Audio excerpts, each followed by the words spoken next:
Bronze caster Kelly Omodamwen fears he may be one of a dying breed. His workshop is in Benin City, the epicenter of the ancient kingdom of Benin and of Nigeria's bronze casting tradition. But while European museums gradually return bronzes looted from the area by British soldiers in 1897, the centuries-old craft that produced them is struggling to survive.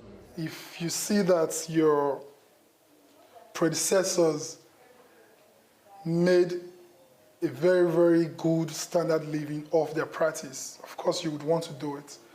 So that hasn't been in place and causing low interest with the next generation. Omodamwen, who hails from a casting dynasty, says the cost of production has also surged. Access to materials is harder, he adds, as dealers prefer to export scrap metal. The changes can be seen on Igun Street, the historic centre for Benin City's artisan metal workers. Where the air was once thick with the smell of molten metal, workshops have given way to shops and bars. Mark Oletan, curator of the National Museum Benin, says the government and traditional rulers need to step in.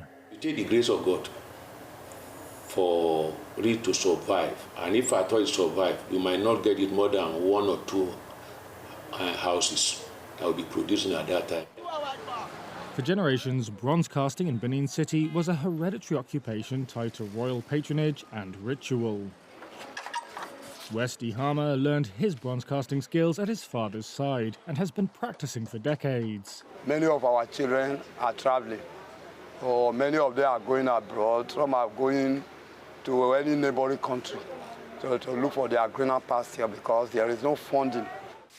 None of his children have chosen to follow in his footsteps. He represents what may be one of the last generations of master casters, guardians of a living history that is slowly fading away.